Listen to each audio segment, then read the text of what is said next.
Hello, my friends. Welcome back to Over Easy episode. I don't even know what episode. Wait, 10 maybe?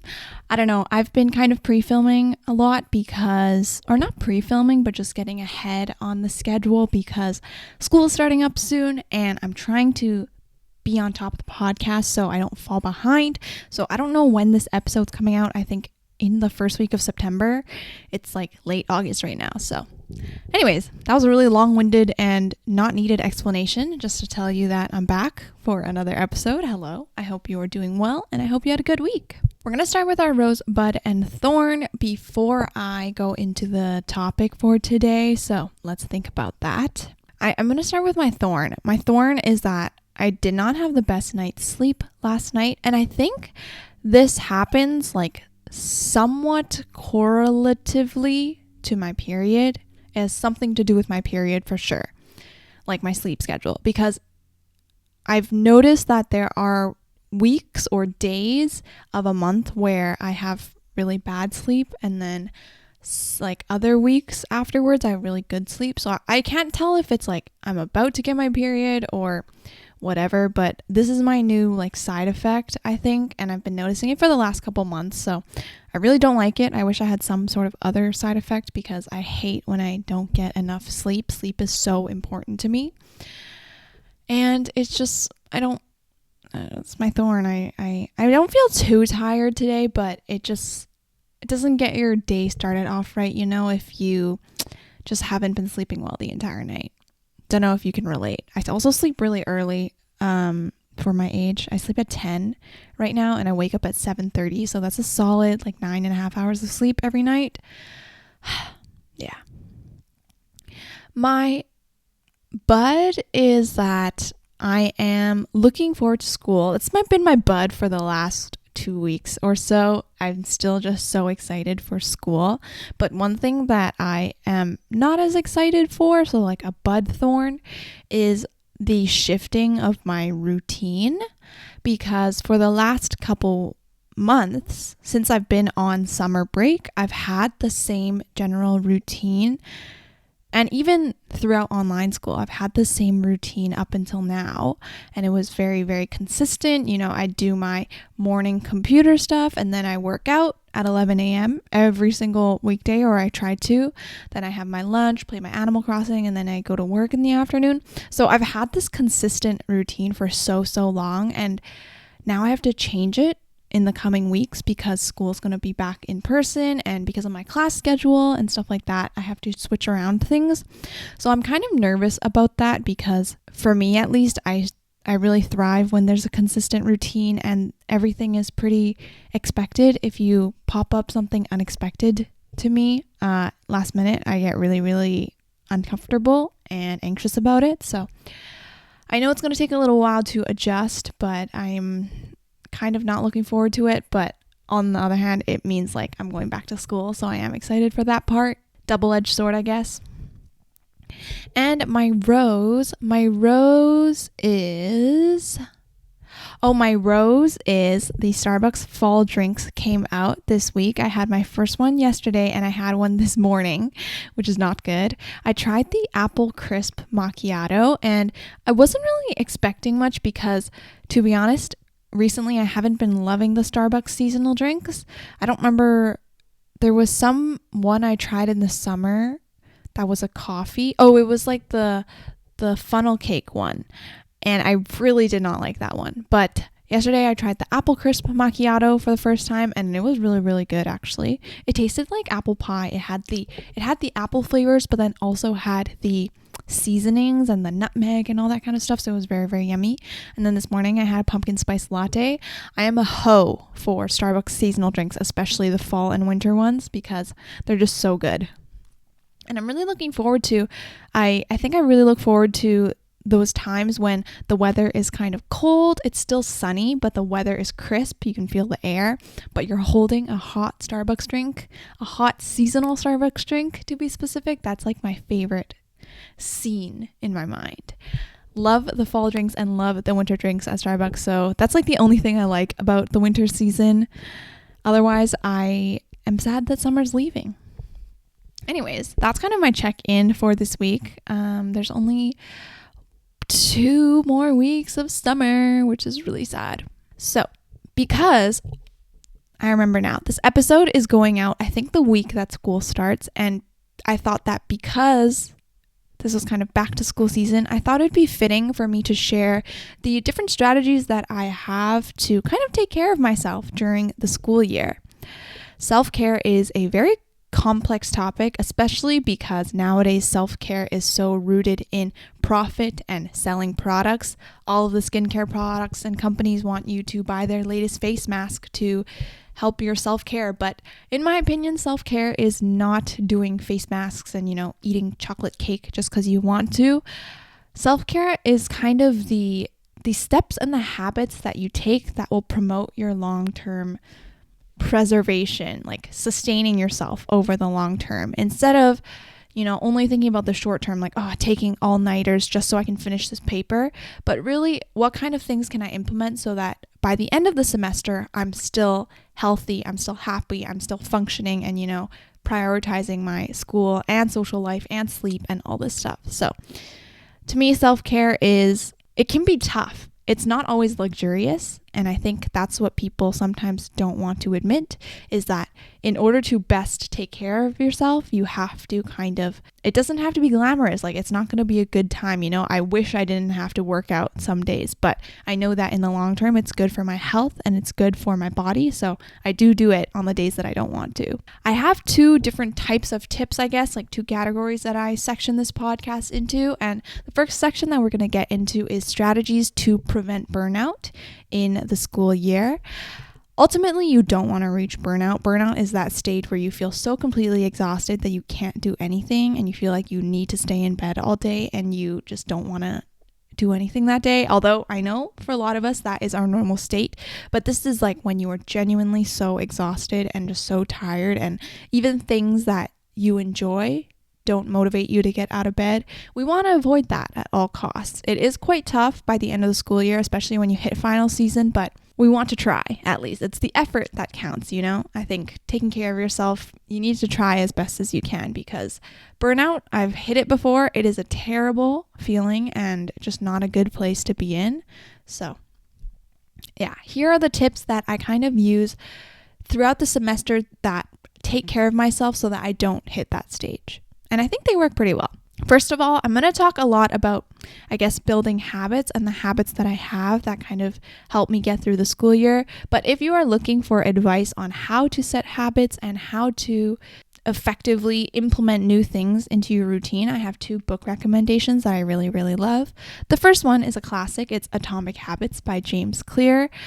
I read this at the peak of COVID, and it was such a life-changing book, and I think there is so much good information in there. It's so dense with rich information about how to set habits, how habits are like neurologically connected in our brain, so how you can like logically form those habits so that you're really helping yourself be able to do them every single day and do them consistently. If you haven't read the book, you should. It is such a good book. Even if you're not trying to build habits, I think like it gets you into a good routine. The second book is a book that I reviewed on my podcast a couple episodes before. It's called The 4% Fix by Karma Brown.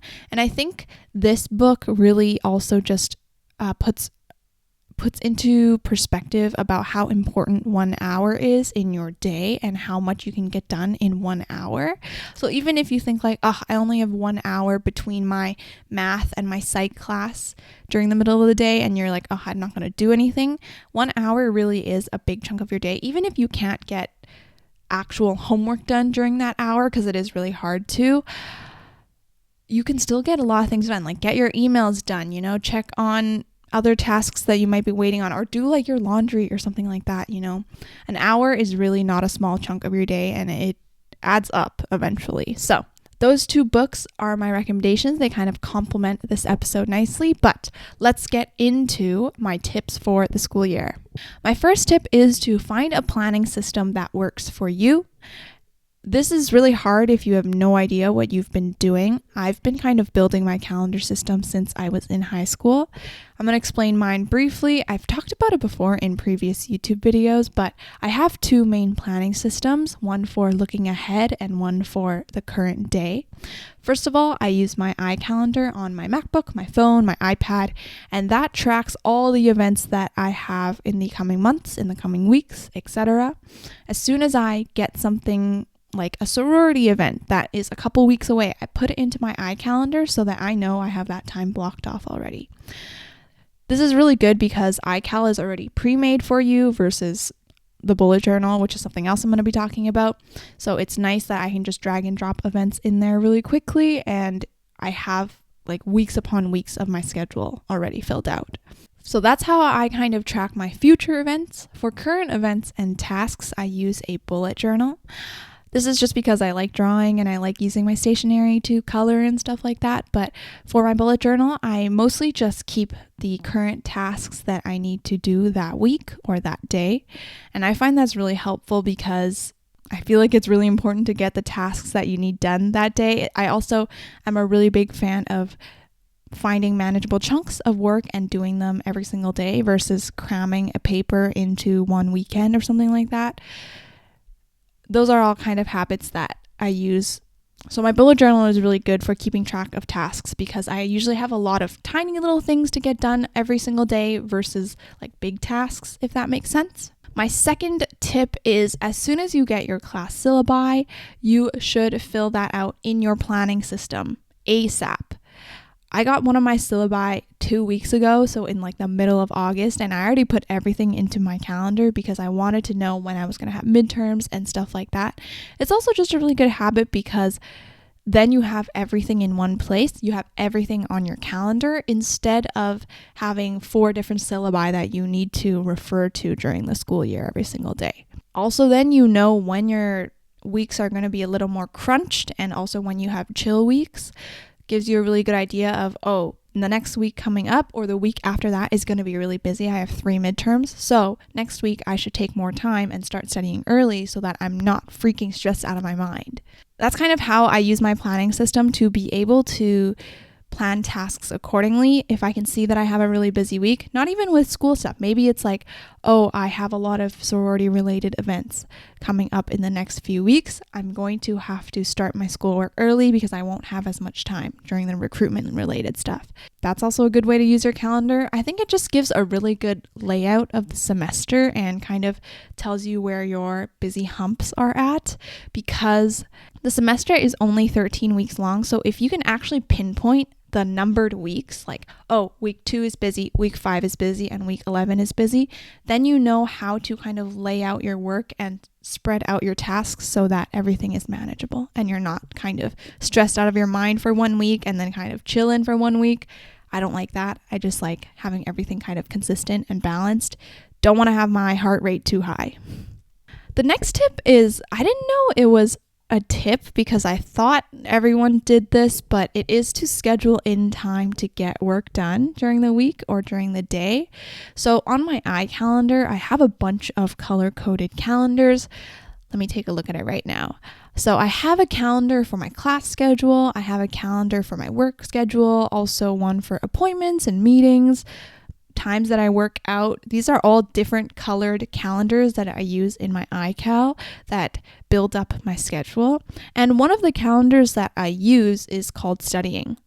And that's literally when I just make chunks in my week where I'm going to be studying and getting work done.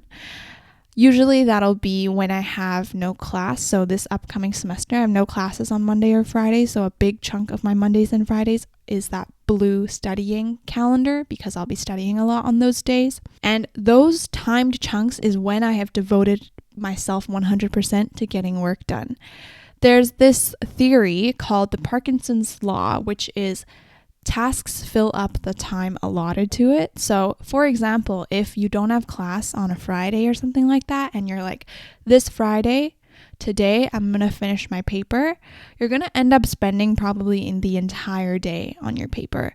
Versus if you have no classes on a Friday, but you're like, I'm only going to study from 10 to 1 because I want to work out, I want to hang out with my friends later, stuff like that, then your paper will fill in that 10 to 1 chunk versus taking the entire day. If you give a task no timed boundary or no timed deadline, you will stretch it out. You will procrastinate. It's not good. So find timed times in your week to get work done. I didn't realize that people don't actually do this. I thought it was normal until I think a couple years ago, one of my friends told me that people found it really odd that I schedule in time for studying, but that's just time that I give to myself. I kind of prepare myself and tell myself during these blue studying chunks, you are to be 100% focused on your work. And after that, you can do whatever else you want. All that free time you have, you can watch the YouTube that you've been waiting on. But during those studying chunks, I commit to myself and give myself the focus that I deserve and give my schoolwork the focus that I think it deserves. And then I get all my work done and then I can chill for the rest of the day. Also, it's a really good idea to start assignments and studying for exams really, really early, even earlier than you think you should. For small assignments, I usually start them a week in advance, or at least start looking at the criteria and the assignment description a week in advance, because then it gives me a little bit of time of, if the assignment is worded a little funny, I can go and ask people for help. If you start looking at it 2 days in advance and then you realize when you read the assignment description, it doesn't make sense to you or you don't know what to do, you don't have a lot of time, right? Profs are busy. They don't always have time for every beck and call and to answer every single email that comes in right as they come in. You have to kind of work with other people's schedules accordingly as well. That's what I've noticed a lot about university. In high school, at least, my schedule and other people's schedule, we were all very flexible, so it didn't really matter, and it seemed like I could get help instantaneously. But in university, there's a lot of people that you have to wait on, I guess. Profs have only set times that they'll be able to answer your questions, office hours. And TAs as well. People are busy. They just have stuff to do and they can't be answering your questions all the time. So if you start your assignments early or your midterm studying early, then you have an idea of how much work you need to do each day leading up to the due date, and also if you have any questions and stuff like that. The next tip that I have is to have balance in your life. I know it is really easy as university students to kind of lean toward one end, either have a lot of fun and go out and do a lot of events because you feel like there's FOMO and stuff like that, or you could be that student that is stuck studying in the library every single day and you are constantly just trying to finish your assignments and get ahead on stuff or just catch up. But it is really important that you have balance in terms of other areas of your life because it is not healthy. So remember to schedule in social time to relax just by yourself, not just I'm gonna go on TikTok for the next 30 minutes, but actual relax time. I don't know what you like to do, but for me it's journaling or bullet journaling. Those are kind of my relaxed times. It could be playing sports for you or going on a walk around campus and stuff like that. Exercise, eating healthy meals, and also drinking lots of water. These are all such basic tips that I feel like people are you have to do this. And it's really a broken record just constantly hearing about it. But I cannot stress how important this is in general. Because I feel like it's really easy to take on fully the role of a student when you're a university student, if that makes sense. You only see yourself as a student and that's the most important part of your life. But you have to remember that your identity comprises of just you are yourself too. You're not just a student, but you are a human being, and human beings require a lot of upkeep. We are very high maintenance. We need to eat these healthy meals, exercise, drink water, get enough sleep, and all this stuff, because that's just part of our DNA. And also, you want to be fully functioning and basically the highest functioning possible to go into university work and stuff like that. Take care of yourself and balance. It's okay if you, for me personally, I've always seen that it's okay if I sacrifice a few percentages on my midterm. Like, it's okay. I'm going to get an 83 instead of an 86. It's fine as long as outside of school, my life is balanced and I am healthy and happy and not just like pulling all-nighters constantly and relying on energy drinks. Those are kind of the sacrifices that I'm willing to make if I have a healthy lifestyle. I think it's also really important to have a sleep and really consistent morning routine, because those are kinds of the bookends of your day. And if you are able to have a consistent sleep and morning routine, then at least you start and end your day on the right foot. For me, at least, if I don't have a good morning, I feel really anxious. Like, for example, I used to have a morning routine where I would just, as soon as I finished eating, get right into work and not really take the time to plan out my day, plan out how I was feeling, journal maybe. And then I would feel like my days were really anxious and also that I was constantly really stressed. But now my morning routine, before I even check my email or try to respond to anything, I do my journaling, I do my planning, I do all this stuff first so that I can have a slow way to ease into the day. I can't just start working as soon as I wake up because my brain will literally explode. And I don't suggest you do it either.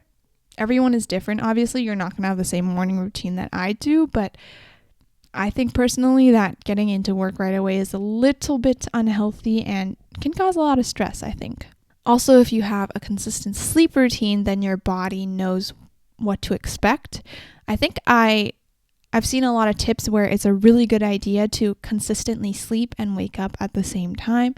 So even if you, for example, on Monday, Wednesday, Fridays have really early morning classes and then Tuesday, Thursdays you have afternoon classes, don't flip-flop your sleep routine like that because it's very harmful to your body. Your body is constantly like, I don't know what's going to go on next. Like, am I going to be able to sleep? Am I not? Am I supposed to be staying awake tonight? It's really bad for your body, even if it can't verbally say that to you. I have found that when I started waking up on weekends as well, like not letting myself sleep in too much or stay up too late on the weekends, that my body wakes up really refreshed every single morning because it's consistently kind of having that sleep cycle during the same times. I know it's obviously not realistic for everyone, especially because there are some events that happen at night and then you're going to have to push back your sleeping routine. But if possible, you can try that because I have found it gives me a lot of like happiness when my days are really consistent. And it might seem monotonous or boring, but I think it's also just really good for your body, like to have these consistent routines. I think I'm just learning that I thrive off routine and it's really good for me. The last thing that prevents burnout for me is kind of a mentality, and that is you have to know that you can't have it all. There are so many things going on a university campus at one time. On a Friday night, you're going to have people that want to go clubbing. You're going to have people that want to have a chill night in. You're going to have clubs that, I don't know, are going out on the town or whatever. It is physically and mentally not possible to do everything, and you have to just know that. If you try to spread yourself too thin and do every single thing or hang out with every single social group that you have and not give yourself time to relax, it's not going to be healthy in the long run, and we're trying to prevent that, right? Prioritize what you think is important. Like, oh, maybe this week I think it's more important that I study for my midterm, so I'm going to cop out on the plans that my friends are making for this weekend. Or maybe you're like, oh, this week is pretty free. I'm going to prioritize socializing with everyone while I have the free time to. I think it's really important to determine what you value and also what you think is important, because then it makes it really easy for you to make decisions regarding your schedule and your commitments. Also, learning how to say no. This is something I still struggle with to this day. I always feel like I have to do everything and I find it really hard to delegate, but learning how to do this, I feel like will take a lot of burden off your shoulders, especially when you realize like a lot of people are there to help you. For me personally, I work on a few teams, and I feel like I always have to burden all the tasks and shoulder everything. But more often than not, I realize that there are plenty of people who are willing to help me if I ask them or give them the heads up. So learning how to say no or learning how to delegate tasks is really important. So that's kind of the section of strategies that I try to implement every single day that prevent burnout. But inevitably, sometimes there are times when you're going to be burnt out or just exhausted, especially near the end of the semester and you've been kind of on full drive for the last couple of weeks or the last couple months. So these are the kinds of tips that I do when I am burnt out and I'm just so tired. The first thing is actually to just stop working for the day, and if possible, stop working for the next few days. Obviously, this is not possible if you're in the middle of the semester and you have midterms and assignments coming up, but if possible, kind of take your foot off the gas pedal and don't work so much. I think one of my classic stories was there was 1 week in second year where I had 3 midterms in 1 week, and they were all quite heavy midterms because I was taking a heavy course load at the time. I had 2 psych midterms and 1 econ, I think, and 2 of them were on the same day. I think that's why I was so stressed out. And I literally was so tired of studying. I was exhausted and just not mentally healthy. I remember the night before my midterms, plural, I was so exhausted and I knew that I still had more work to do. I wasn't done studying, but I was literally dreading it. And I was eating dinner with my family and I was just telling my mom, and I started crying at the table and I was like, oh my God, I'm so stressed. Like these midterms are worth a lot and I have to do well on them because I want to. And my mom was literally like, just stop studying for the night. Like, it's going to be fine. Just take a break and don't study. And I was like, at first I didn't want to, obviously, because I was like, I have so much work to do still. But then I realized, okay, let's just do it YOLO. I'm just going to not study. It's okay if I don't have like 2 of the chapters for the midterm. I'm going to sacrifice that because I feel like hell right now. So I stopped studying for the night. I don't remember what I did, but I just like watched YouTube, just like relax. I didn't even look at my textbooks or anything like that. And then I did the midterms the next day. Those 2 midterms were like 2 of the highest midterms I have ever done. I actually remember, I'm not trying to flex, but this was one of my proudest moments. I remember one of the exams I was so stressed about was personality psychology. I got a 96 on that midterm. And then on my other one, I don't remember, I got like an A. I was like, what is going on? I feel like if I had studied that night and continued working myself into literal, I would have destroyed myself. I definitely would not have done so well because I wouldn't have been as mentally rested and healthy. I feel like your mental state has a huge part in when you are writing midterms and exams. So if you are able to take a break, it's okay if you don't know every single detail on the midterm. It's actually like, I think midterms are written that way so that, I don't know, profs like to stress you out. But I remember my personality psychology midterms, they would literally test like specific lines out of the textbook. How are you supposed to know literally all the lines of the textbook? It's not possible. You're not going to know everything on a midterm anyway. So if it's okay, and if you are willing to, like, take a break, stop studying for a little bit, because I think it is so much more important to go into a midterm with your confidence high and you're like well rested and not going insane versus studying a few more hours but literally mentally deteriorating. Anyways, also when I'm burnt out that day, usually I like to listen to music and do relaxing activities. Pretty self-explanatory. For me, these relaxing activities include playing Animal Crossing because I love Animal Crossing so much, and also coloring, meditating. Those are all great options. Journaling. I feel like when my head is so full of words and thoughts, journaling really like dumps it out all onto a page, and then I feel like I don't have to think about it anymore, which is good. One mindset tip that I guess I have is that you should put your work and your marks into perspective. You are more than just an exam grade or a final grade. Your identity is comprised so much more of that, which is why I think it's so important that as a student, you have more components to your identity than just being a student, because then it is a lot easier to realize, oh, I'm not just a student. I'm part of this club. I am a daughter. I'm a sister. I help my family out. I work and I do all these things. That way, you're not putting all your efforts into trying to be externally validated by your grades. I think school is really hard for a lot of people because we are all marked the same way, even when everyone is so different. So what I mean by that is, for example, if you are in school right now, in high school in particular, because that's what I feel like I struggled with, and you have to take tests for science and you have to take tests for math and all this stuff, and maybe you just work better with essay-based tests, but for math and science, most of the time they're going to be like calculation or multiple choice, and you're not as good as that. I wasn't, at least. It's really hard because you put all your validation in this one test grade.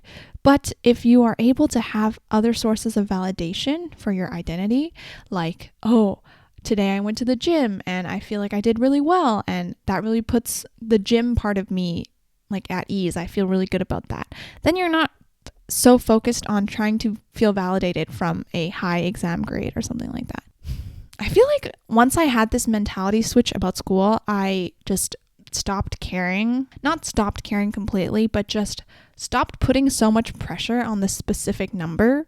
I felt a lot less stressed, and I just enjoyed school a lot more. I enjoyed the courses that I was taking, and just like genuinely tried to study the content for my own understanding, and I found it a lot more fun. And the last tip for when I'm burnt out is, like I was saying earlier, it is okay to ask for help or say no, especially when you are burnt out.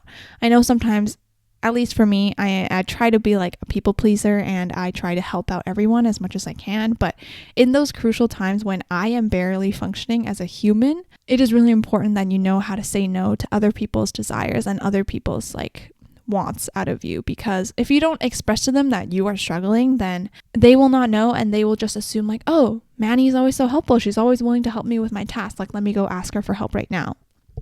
Don't put that pressure on yourself. You are not responsible for completing other people's tasks and also taking care of other people's responsibilities. You are just responsible for yourself, and that is all.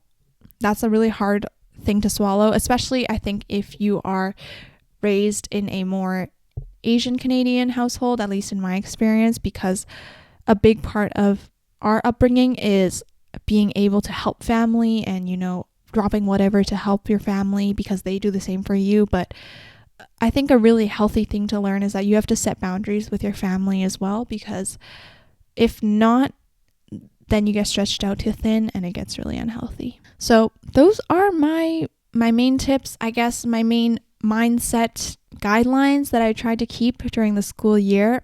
They all sound really basic in theory, and I feel like I sound like a broken record when I talk about my tips for school, because I feel like I've been saying this for the last few years, but genuinely, I've enjoyed school a lot more when I've put a lot less pressure on it. And I understand it can't be done for some people. Like, a lot of people have a lot more pressure towards school because maybe, it's a lot of financial commitment, and you're like, oh, if I do poorly, then I have to give up another semester, or I have to pay for another semester. I understand that it is not the same for everybody, but hopefully some of these tips help you if you need it. I wish you the best of luck in your university semester. I know there are a lot of prospective first years that watch my videos and stuff like that, so I hope you guys have a lot of fun. Get out there, do a lot of events and stuff like that. I guess most of my tips were kind of focused around the workload and stuff like that, but there's a lot of aspects to university that make up the university experience that is not school. There's the clubs, there's the bonding events, like making friends with people on your floor and all that kind of stuff. I'm not the best at that kind of stuff because my first year experience wasn't that great, but if you can, get out there and take care of yourself and just have the best year ever. I know that I'm going to try and really put in my effort to make this a really good year because it is my last year of school. So I hope you do the same. If you ever see me on campus, you should say hi, because I love meeting people that watch my videos, and it's really weird. Actually, it kind of freaks me out that a lot of people that I don't know watch my videos as well. But anyways, that's kind of it. I hope you enjoyed this podcast episode. It was a little shorter this week, but whatever. I'm not going to put pressure on myself to make it a certain length, because then that takes the fun out of it. I hope you enjoy. Let me know what you thought. As always, make sure you follow the podcast Instagram at OverEasyThePodcast. You can follow on Spotify, leave a rating on Apple Podcasts, do all those type of things, and I will see you in my next episode.